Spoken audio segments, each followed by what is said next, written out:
안녕하세요. 내년이면 마흔이 되는 마지막 30대 해를 보내고 있는 가정주부입니다. 날씨가 점점 쌀쌀해져 가는데 다들 이 가을날을 잘 보내고 계신가요? 가을은 흔히 독서하기 좋은 계절이라고 지성을 채우기 좋다고 하잖아요. 근데 지성은 어떻게든 책을 읽고 배우면서 채워질 수 있지만 인성은 채우기 어렵죠. 타고난 인격은 배움으로 쉽게 바뀌지 않으니 말입니다. 모든 사람의 운명은 자기 성격에 의해 만들어진다는데 본인의 성격으로 인해 바뀐 운명으로 인해 한때 사랑했던 상대를 놓친 사람에 대한 이야기를 지금부터 해볼까 해요. 저는 제 운명의 상대를 다소 늦게 만난 편입니다. 30 초반에 만났던 남자에게 크게 대이고 34까지 그저 저한테 집중하면서 살았거든요. 그러다가 친구가 주선한 소개팅에서 제 남편을 만났죠. 그 당시 저는 코스메틱 브랜드 마케팅 부서에서 일하고 있었고 남편은 개인 사업을 시작한 지 3년이 되어가고 있었어요. 솔직히 저는 그 소개팅 자리에 반쯤 포기한 채로 반신반의하면서 나갔었어요. 30 중반만 돼도 새롭게 누군가를 만나는 게 두렵고 어렵거든요. 남들은 다 결혼하거나 아니면 아예 결혼은 포기하고 개인적인 커리어에 집중하는 시기. 과연 제가 노력한다고 해서 좋은 사람을 만나게 될지 의문만이 가득했죠. 살기 바빠서 연애나 결혼을 잊고 있다가 늦게나마 누군가를 만나려고 하니 생각이 많아졌어요. 근데 그 자리에 저와 같은 고민을 했던 사람이 나왔더라고요. 그 당시 37이었던 남편도 본인 사업을 키우느라 결혼은 거의 포기하고 있었는데 마치 그 걱정과 고민이 모두 부질없었다는 것처럼 저를 만나게 됐다고 했어요. 저희 둘은 거의 포기하려고 하던 때 만나게 된 만큼 서로에게 더 소중한 존재가 됐죠. 남편은 뭐든 진심을 다하고 열심히 하는 열정맨이었는데 연애 또한 늘 열정을 다해서 했어요.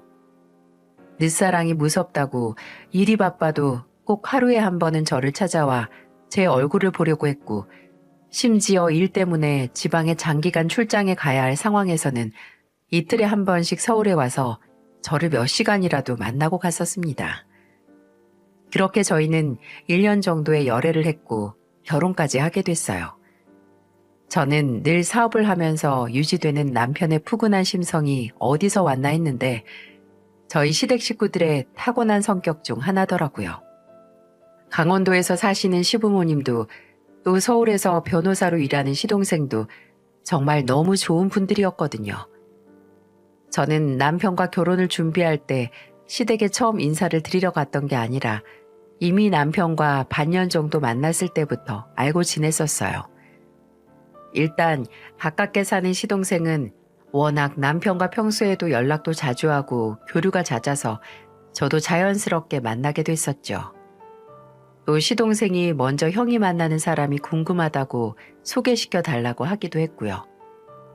시동생은 직업 특성상 워낙 바빴는데 저를 빨리 보고 싶다고 일부러 시간까지 내서 남편에게 제가 고기를 좋아한다는 걸 듣고 강남의 유명한 한우집을 예약해서 저를 초대했어요.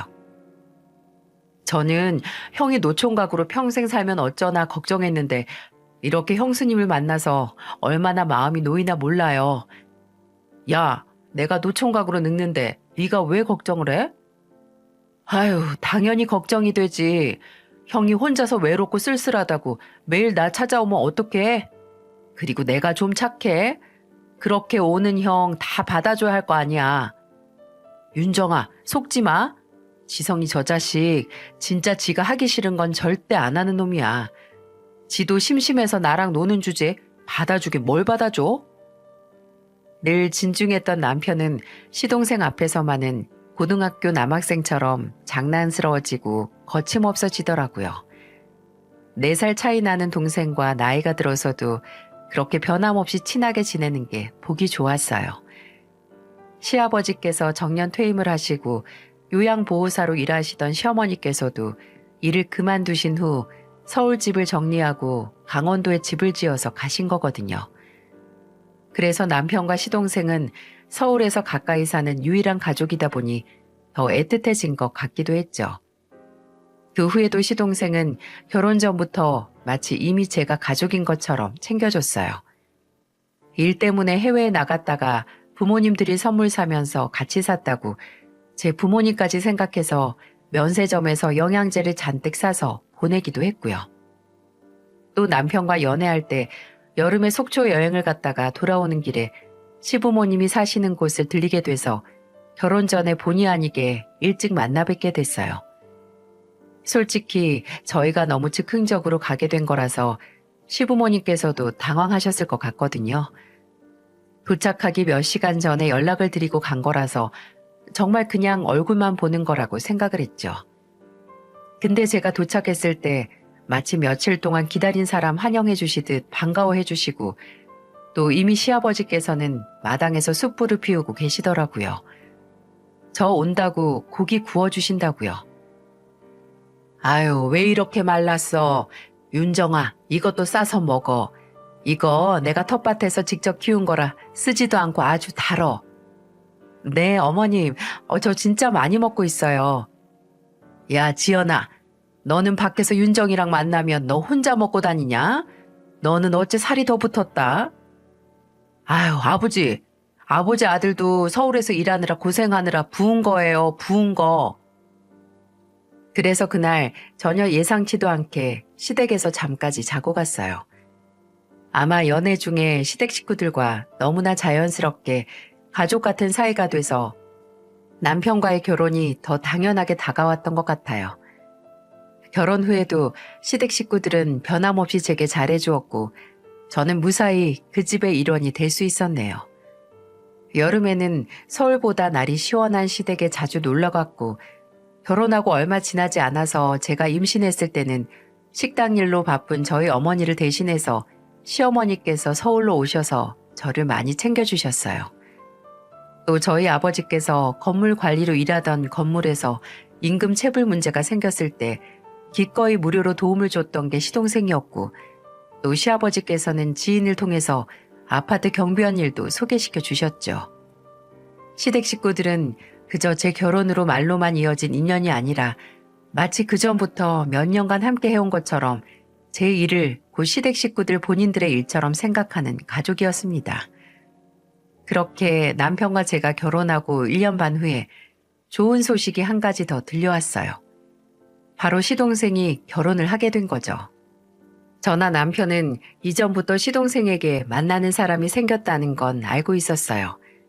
원래 저희가 결혼하고도 한 달에 2-3번은 꼭 시동생이 저희 집에 와서 다 같이 식사를 하곤 했거든요. 근데 어쩐지 시동생이 일이 생겼다는 핑계를 대면서 안 오기 시작하더라고요. 남편은 아무래도 지성이가 누가 생긴 것 같다고 했고 역시나 연애를 시작했더라고요. 시동생은 저와 남편의 집요한 추궁에 끝내 같은 로펌에 근무하는 동료 변호사를 만나고 있다고 실토를 했고 저도 남편도 시동생이 바빠서 인연을 못 만들고 있는 게 늘 안타까웠는데 너무 잘 됐다고 했죠. 얼마나 만났냐, 진지한 관계냐라고 물으니 시동생은 어깨를 으쓱거리면서 결혼을 하면 하는 거고 아니면 아니라는 다소 싱거운 대답을 했습니다. 그렇게 말은 했어도 꽤 오래 만나더라고요.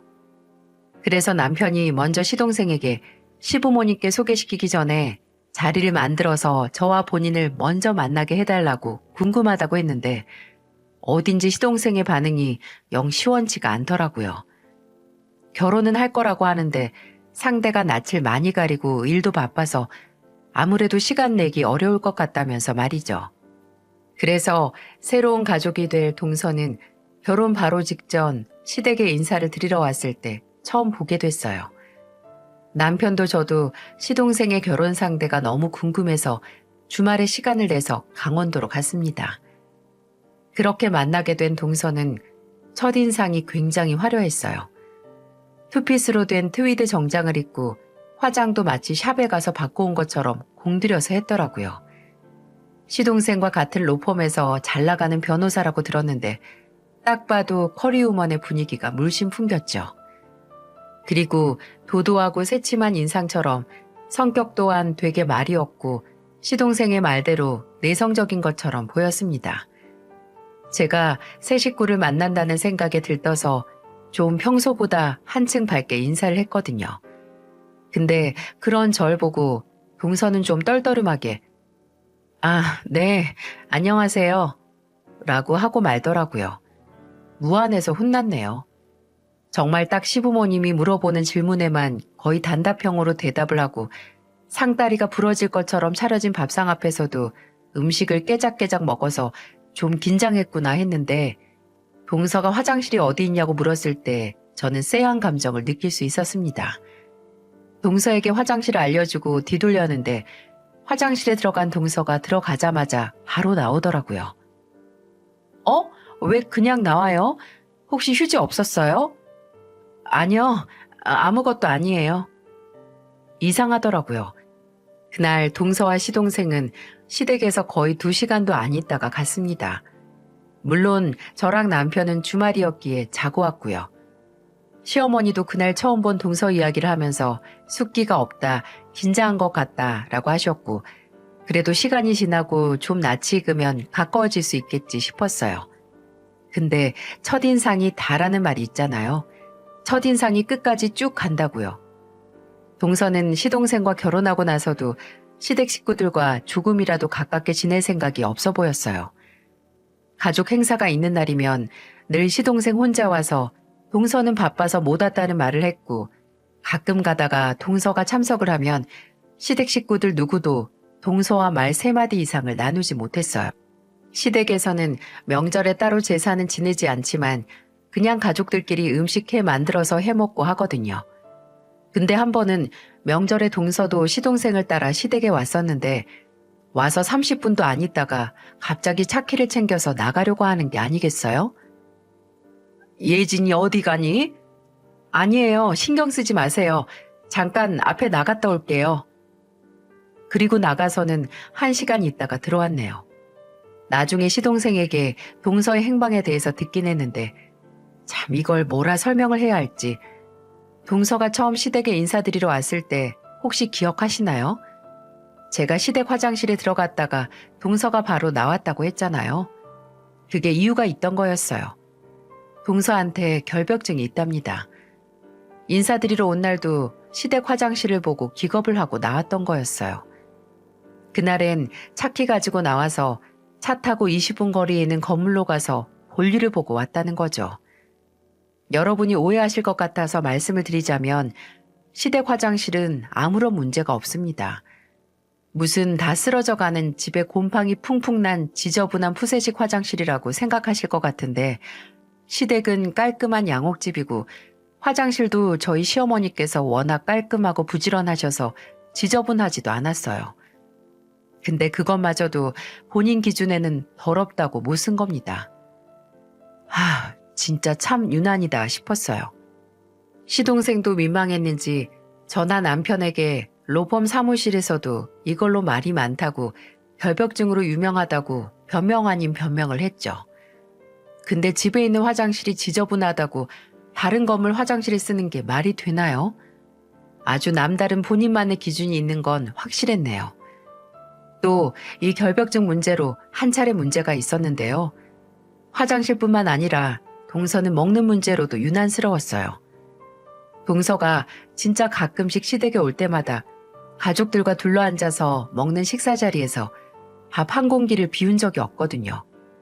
그래서 한 번은 그걸 보시던 시아버지께서 넌지시 물으셨어요. 둘째는 어째 배부르게 먹고 가는 걸 못 보는 것 같다. 음식이 입에 안 맞니? 네? 그건 아니고 사실 제가 남들이 만드는 걸 과정을 보는 음식은 잘 못 먹어서요. 어? 그게 무슨 소리야? 내가 만드는 걸 봐서 음식을 못 먹겠다고? 어머니께서 만드셔서가 아니라 누구든 맨손으로 쪼물딱거리면서 만드는 걸 보면 솔직히 좀 비위가 상해서요. 그래서 식당도 만드는 곳이 오픈되어 있는 곳에 가서는 못 먹어요. 지저분하잖아요. 내 입에 들어가는 건데 누가 만졌다는 걸 알면. 당신 그만 좀 해. 뭐 그렇게까지 말할 거 있어? 어머니, 아버지, 죄송해요. 이 사람이 결벽증이 좀 심해서. 집에서도 음식은 잘 안 해 먹어요. 꼭 배달시키거나 하고. 죄송합니다. 이해해 주세요. 그래도 좀 기분이 나쁘네. 안 씻은 손으로 만든 것도 아닌데. 그리고 재수 씨, 그렇게까지 말할 필요 있어요? 네? 제가 뭐려? 아유, 됐다 됐어. 사람이 다 이런 사람 있고 저런 사람 있고 그런 거지. 언성 높일 필요 뭐 있어. 예진아, 먹기 싫으면 먹을 필요 없다. 앞으로 너는 어디서 사서 들고 오거나 아니면 네가 직접 만들어서 먹어라. 나도 기분 안 나빠할 테니까. 그렇다고 음식 앞에서 굶고 있을 필요는 없지 않니? 안 그러니? 그러고 보니 식탁에 동서가 만든 음식이 하나도 없네. 동서, 남이 만든 음식 못 먹으면 아까 주방에서 본인이 먹을 음식 좀 만들지 그랬어. 시위하는 것도 아니고. 참 기가 차시죠? 다른 사람 손으로 음식을 하는 걸 보면 그 음식을 못 먹는답니다. 아니 그래요. 그럴 수 있죠. 어머님 말씀처럼 세상에는 이런 사람 저런 사람 다 있는 거고 남에게 피해만 안 주면 어떻게 살든 다른 사람이 왈가왈부할 필요도 없죠. 근데 그걸 꼭 가족들 앞에서 지저분하다, 비위 상한다는 말을 써가면서 콕 집어서 말을 해야겠냐고요. 식탁 위에 그 비위 상한다는 음식을 만든 사람이 시어머니랑 저인데요. 빈정이 상한 제가 동서에게 그럼 처음부터 알아서 직접 만들지 그랬냐라고 하니 동서는 씹은 얼굴로 아무 말 못하고 가만히 있더라고요. 나중에는 시어머니께서 아예 동서의 자리에는 밥공기나 수저를 놓지 않으셨어요. 본인 입으로 못 먹겠다고 했는데 차려줄 필요 있나요? 그래도 눈치가 보이고 또 매번 밖에서 음식 사오는 게 성가시고 또 특히나 주방에서 직접 요리를 하기 귀찮았는지 시댁에서 주는 음식을 좀 먹기 시작하긴 했습니다. 근데 시댁에서 밥을 먹기 시작하면서부터 본인이 직접 수저를 들고 오는 게 아니겠어요? 제가 동서, 여기서 숟가락 젓가락도 쓰기 싫나 봐? 라고 하니 저번에 왔을 때 덜 씻긴 젓가락을 봐서 그 후로는 시댁 숟가락 젓가락을 쓰는 게 꺼려진다고 하더군요. 아니 그럴 때 종종 있잖아요. 아무리 열심히 설거지를 해도 뭐 묻은 게 안 가실 때. 그럼 다시 설거지를 하고 나중에는 더 신경 써서 하면 될 일이지 무슨 본인용 수저를 또 직접 들고 와요? 참 가지가지 한다 싶어서 제가 시댁 그릇이나 수저 상태를 말하면서 인상을 찌푸리는 동서에게 동서, 그런 말을 여기 와서 설거지 한 번을 한 다음에 말해 라고 웃으면서 말했네요. 혹시나 제가 그래도 동서인데 너무 야멸차게 구는 건 아닌지 오해하실까 드리는 말씀인데요. 저도 처음에는 동서에게 잘해줬었어요. 친해지려고 노력도 했고요. 근데 시부모님이 서울에 와서 처음으로 시동생네 신혼집에 들리시려고 했을 때 동서가 싫은 티 팍팍 내고 아예 친정에 가 있었다는 말을 듣고 도저히 정을 붙일 수가 없더라고요. 그 후로는 뭘 하든 미워 보였고요. 저나 시댁을 정말 무시하니까 그런 행동들을 눈치도 안 보고 하는 거잖아요. 근데 그런 동서가 저희 가족을, 아니 저나 남편을 더 무시하게 된 계기가 있었습니다. 시동생이 결혼하고 1년이 채 지나기도 전에 남편의 사업이 코로나 시국의 여파로 기울기 시작했어요. 대출 이자를 못 내게 되면서 남편은 그래도 벌이가 여유로운 시동생에게 종종 의지를 하기 시작했고요. 시동생은 어디서 잘못 빌려서 이자만 더 뜯기거나 법적 문제 나지 말고 차라리 본인에게 빌리라고 먼저 도움의 손길을 내밀었고 남편도 그런 시동생에게 미안하지만 종종 돈을 빌렸습니다. 근데 그래도 남편의 사업은 도저히 살아나질 않았고 결국 그의 말 정리를 해야 했어요. 남편은 얼마 안 있어 택배 상하차 일과 주말에는 대리운전을 뛰면서 가게를 회복하기 위해 노력했지만 그 전에 공백 기간 동안 시동생이 생활비 하라고 돈을 보내기도 했는데 아무래도 결혼한 동서에게 미안하긴 했죠. 시동생은 결혼 전 모아뒀던 돈이고 동서에게도 미리 말을 하고 주는 거니까 절대로 불편해하지 말라고 저나 남편을 위로했지만 마음이 편하지는 않았네요. 동서가 눈치를 주기도 했거든요.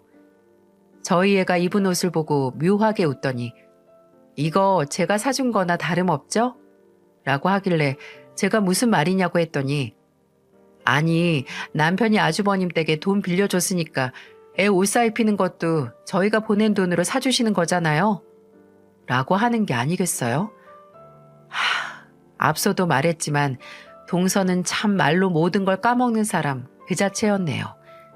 심지어 저희 애가 입고 있던 옷도 시동생에게 돈을 빌리기 1년 전에 샀던 옷인데 말입니다. 그냥 제게 너희가 우리 집에 돈을 빌려갔다는 걸 상기시키고 싶었던 거겠죠. 아무래도 시동생에게 돈을 빌리고 나서 동서가 저나 시댁을 무시하는 것 같아서 마음이 무거웠어요.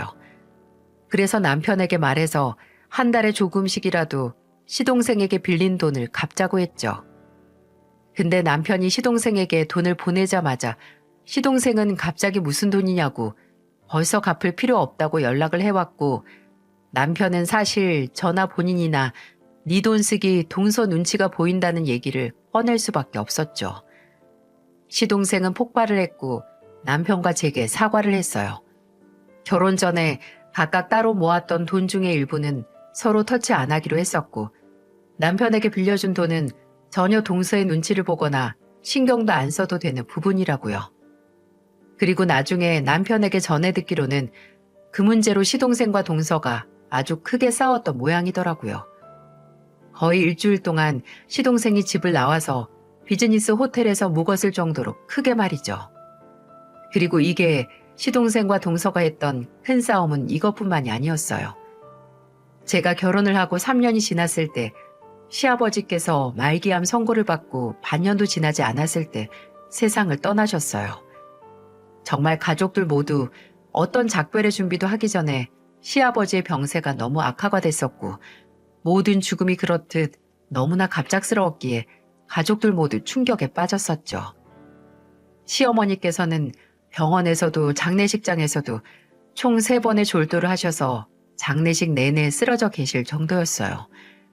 남편도 시동생도 그런 시어머니를 대신해서 시아버지의 마지막을 보내드려야 했기에 아버지의 죽음 앞에서 정말 바늘로 허벅지를 찌르는 심정으로 정신줄만 간신히 붙들고 있었고요.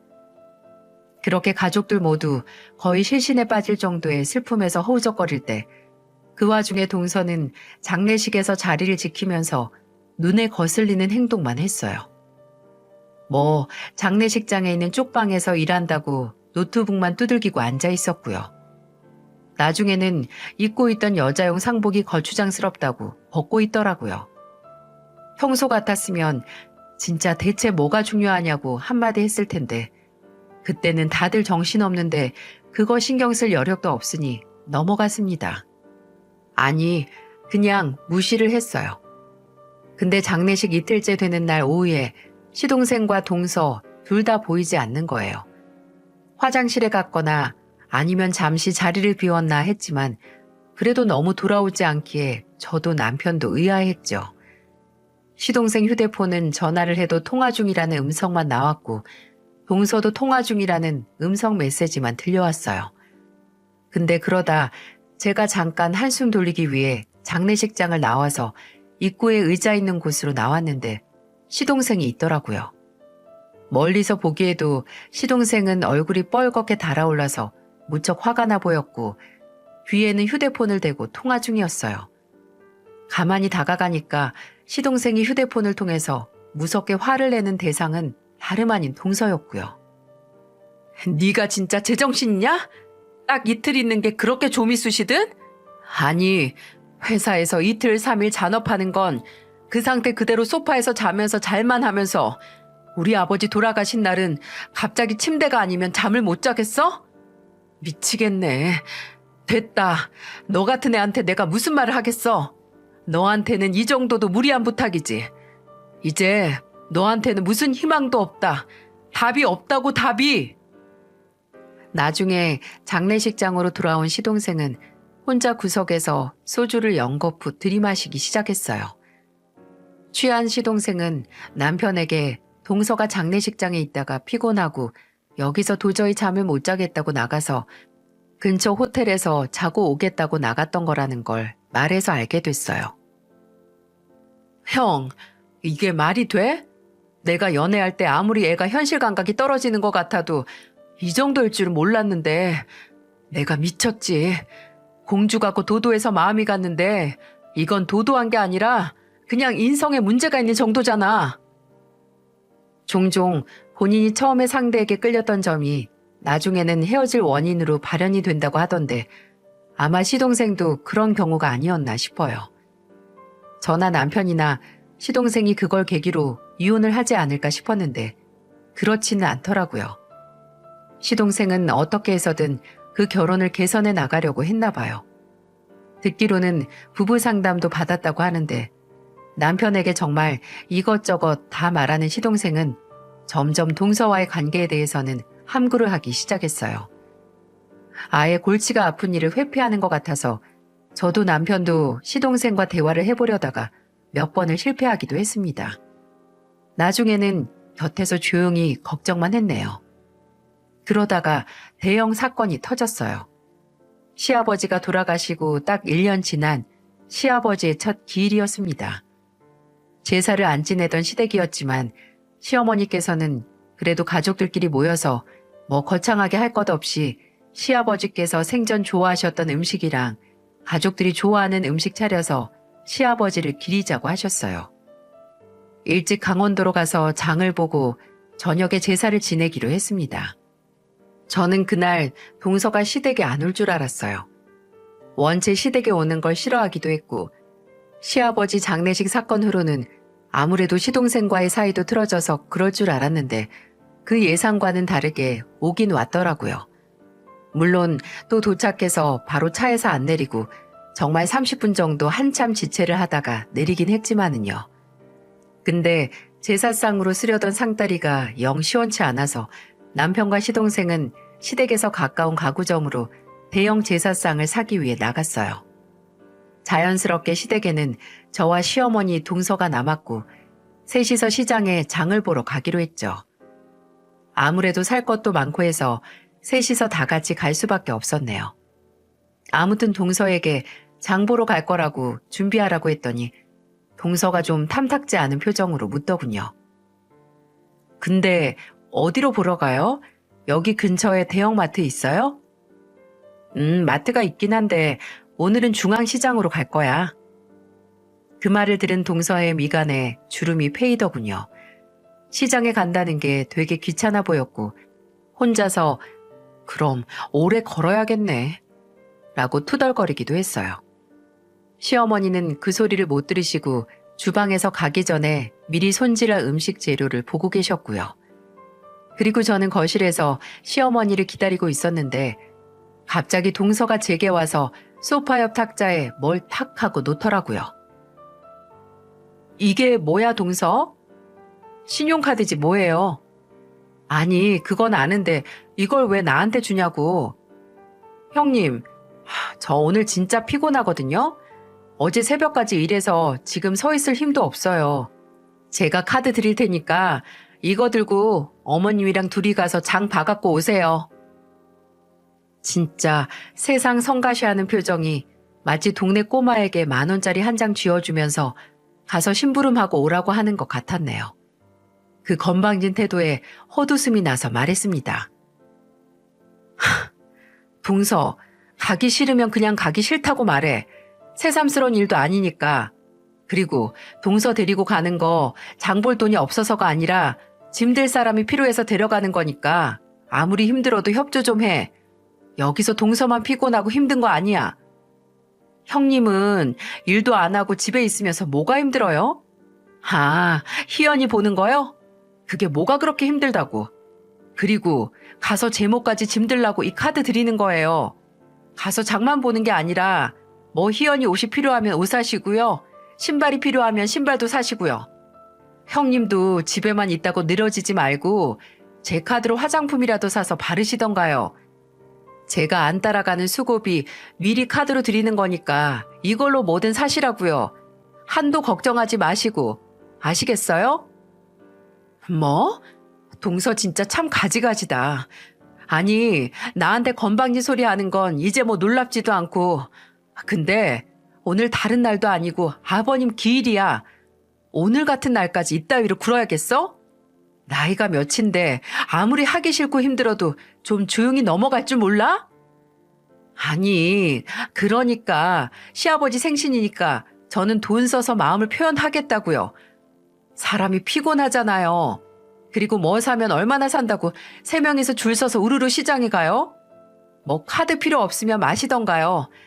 저는 어차피 안 갈 거고 에너지도 아끼고 돈도 아껴서 져야 좋으니까. 야, 너 진짜?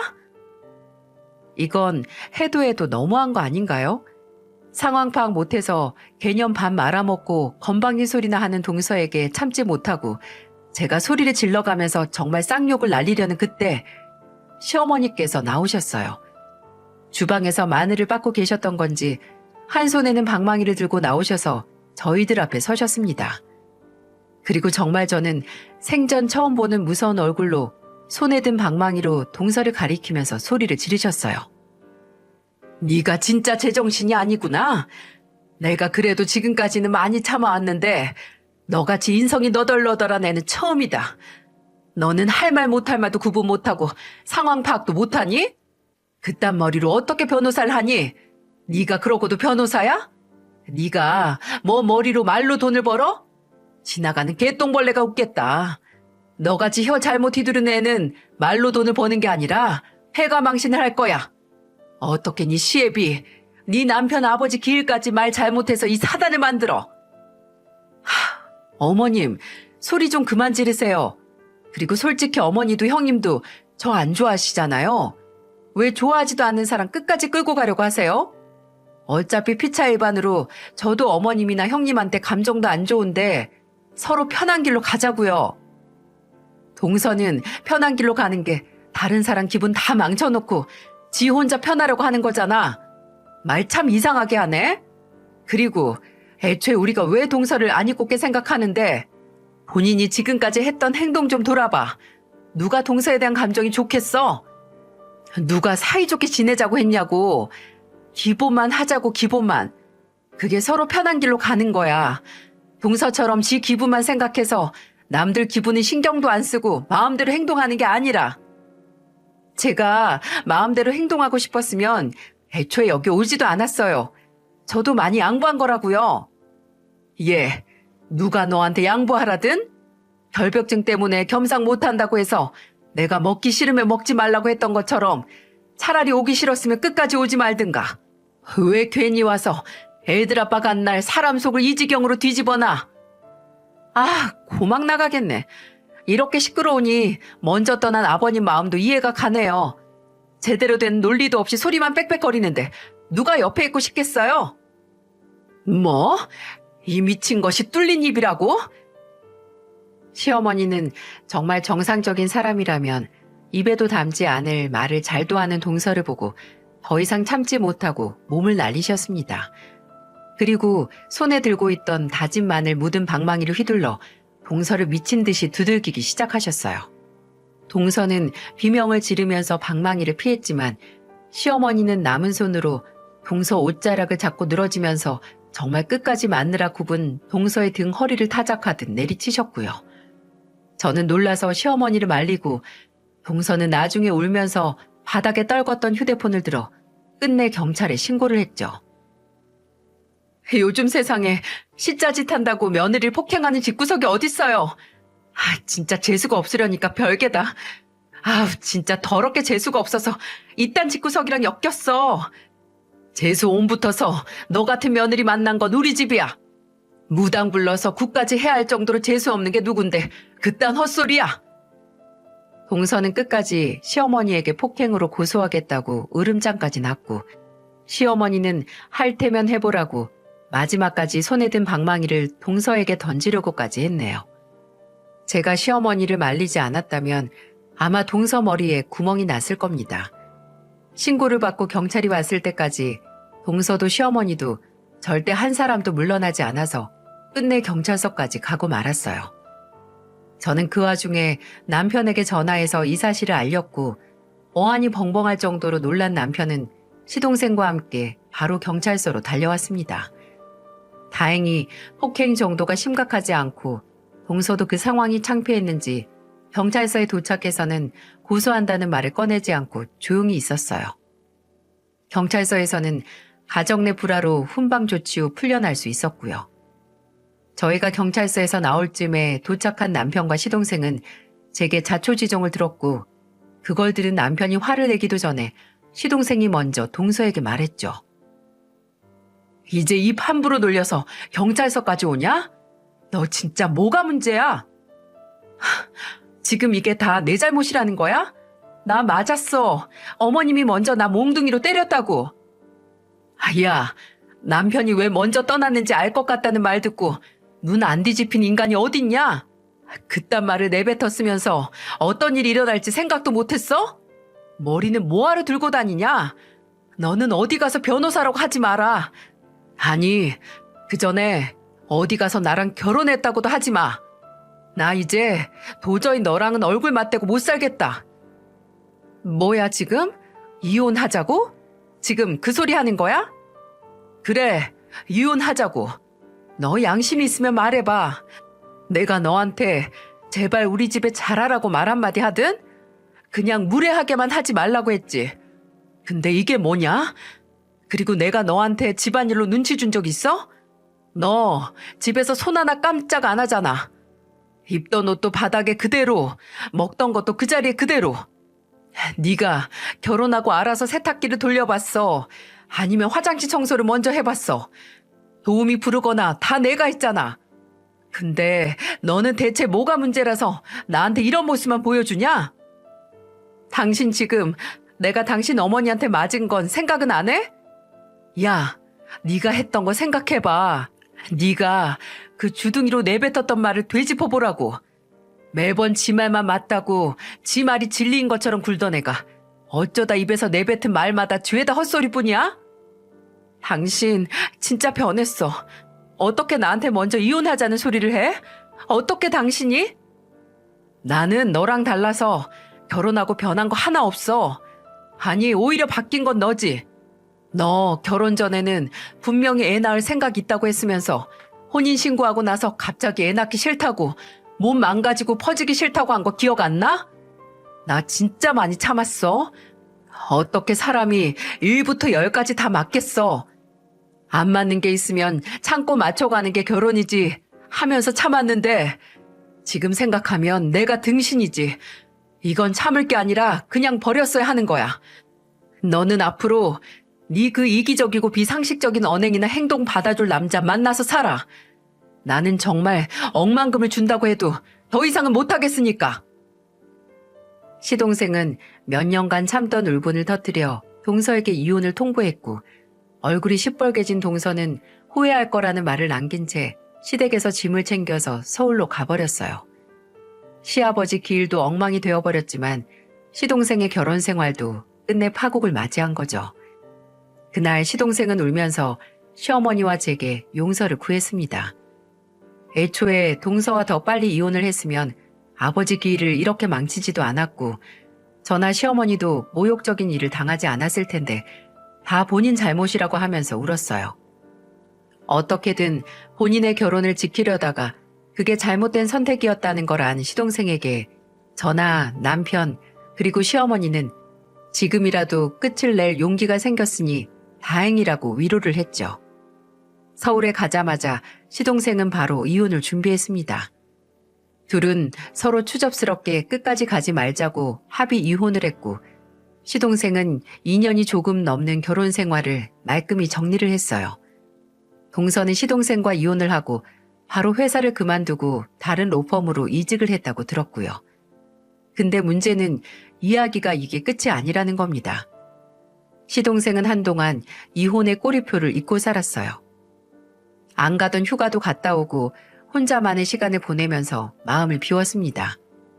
돌아오고 나서는 더 일에 몰두를 하면서 살았고요. 다시 누구를 만나려는 노력 빼고는 다 한 것 같았어요.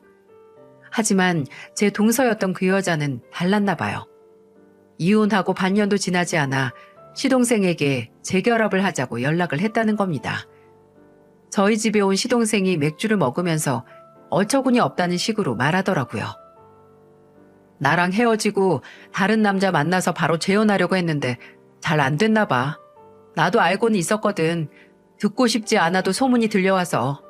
무슨 재혼 전문 업체에 가입하고 선도 몇 번 봤는데 다 까이고 나한테 연락한 거지. 뭐 역시 나밖에 없다. 다시 우리 어머니나 형수님 형한테 잘한다고 믿어달라고 울고불고 하는데 사람이 그렇게 추할 수가 없더라. 재결합은 고사하고 살면서 다시는 마주치지 말라고 하고 꺼지라고 했지. 하지만 그렇게 단호한 거절을 그 여자는 받아들일 수 없었나 봐요. 몇 주 후에 시동생이 수척한 얼굴로 저희 집에 다시 찾아왔더라고요. 하룻밤만 자고 간다고 해서 무슨 일이냐고 물어보니까 그 여자가 아예 작정하고 스토킹 짓을 한다는 거예요. 처음에는 하루에 몇십 통씩 전화를 하고 제발 받아달라고 문자를 남겨놓더니 시동생이 무시를 하니까 이혼하고 이사한 집까지 찾아내서 찾아왔다고 해요. 새벽에 문 두들기고 초인종 누르고 앞에서 곡소리를 하면서 울어서 몇 번 경찰도 부르긴 했다고요. 참지 못하고 저희 집으로 피난을 온 거죠. 아니, 왜 있을 때는 헤어지자고 고사를 지내는 사람처럼 굴더니 이제 헤어져 주니까 매달리는 건 무슨 상황인 거죠? 아무리 사람 잃었을 때 소중함을 깨닫는다고 해도 이럴 수가 있는 건가요? 참, 동서였던 그 여자 덕분에 세상에 사람이 이런 짓까지 할 수 있구나. 이딴 말까지 하고 좁은 땅덩어리에 이렇게 이상한 사람이 있다는 걸 절절히 실감을 하네요. 나중에는 그 여자가 일하는 사무실까지 찾아와서 끝내 참다 못한 시동생이 스토킹죄로 고소를 하겠다고 해요. 변호사면 아무래도 더 조그만 혐의만 있어도 큰일일 텐데 시동생은 그 여자에게 앞으로 일 못하게 해줄 테니까 해볼 테면 더 해봐라. 네가 보냈던 문자, 전화 내역 다 남아있고 집에 찾아왔던 아파트 공동 현관 입구 CCTV, 복도 CCTV 다 확보했다. 진짜 끝까지 갈 거면 마음대로 해라. 라고 마지막 경고를 했죠. 그 후에도 몇 번 더 찾아오긴 했지만 시동생의 경고가 먹힌 건지 아니면 지가 알아서 깔끔하게 포기를 한 건지 그 무서운 스토킹도 끝났다고 해요. 시어머니는 설마 그 여자가 독한 마음 먹고 험한 짓까지 하면 어쩌냐고 걱정이 이만저만이 아니셨는데 다행히 그 꼴까지 보지는 않았죠. 왜 사람은 있을 때는 못하다가 정작 내 곁을 떠나면 그제야 울고불고 난리를 치는 걸까요? 있을 때 잘하라는 말이 정말 그냥 나온 말이 아닌가 봐요. 시동생뿐만 아니라 저희 가족 모두 힘든 시간을 보냈지만 좋은 변화도 있었어요. 지난달부터 시어머니께서 다시 서울로 오셔서 저희와 함께 지내시게 됐거든요. 시어머니께서는 시아버지가 돌아가신 후 오랫동안 우울해하시기도 하셨고 또 그만큼 몸도 쇠약해지셔서 도저히 혼자 먼 곳에서 지내시게 할 수 없더라고요. 저나 남편은 아무래도 저희 집으로 모시는 게 어떨까 했지만 집이 좁기도 했고 시동생 집에 남는 방이 있어서 그쪽으로 모시기로 결정을 했죠. 또 시동생도 이혼 후에 혼자 있는 시간이 좀 힘들었다고 먼저 본인 집으로 모시겠다고 말을 꺼내기도 했고요. 고작 한 달밖에 지나지 않았지만 아들과 함께 생활하면서 시어머니는 예전의 밝은 웃음을 되찾은 것 같았어요. 시동생 집은 저희 집에서 차로 10분 거리밖에 안 돼서 저도 종종 아이들 데리고 시어머니와 시간을 보내곤 합니다. 시동생은 앞으로도 한동안 재혼 생각이 없다고 하지만 나중에라도 다시 진짜 운명의 상대를 찾아 재혼을 하게 되면 저랑 남편이 시어머니를 모시고 오려고요. 그때까지 저도 남편도 힘을 내서 시어머니와 함께 살 더 넓은 집으로 이사 갈 수 있도록 해야겠죠. 멀고도 힘든 시간이긴 하겠지만 언제나 제 곁을 지켜주고 함께 한다는 느낌을 주는 가족들이 있기에 두렵진 않아요. 솔직히 말하자면 종종 이런 가족을 놓친 그 동서였던 여자가 불쌍해지기도 합니다. 가정이 없다면 사람은 추위에 떨면서 세상에 혼자 있는 것이라는 말이 떠오릅니다. 그 가족이 어떤 형태이든 몇 명이든 상관없이 온전히 나를 이해해주고 내 일을 본인 일처럼 걱정해주고 내가 웃을 때 같이 웃어주는 사람이라면 이 험난하고 복잡한 세상을 살아가는데 든든하고 무한한 힘을 얻은 거라고 생각을 합니다. 그리고 그만큼 그런 가족은 얻을 자격이 있는 사람에게만 허락이 되는 거겠죠. 이야기를 들어주신 모든 분들께 감사의 말씀을 전하면서 점점 쌀쌀해지는 계절, 나를 따뜻하게 감싸주는 가족들과 함께 남은 2022년도 무사히 잘 보내시길 바랍니다.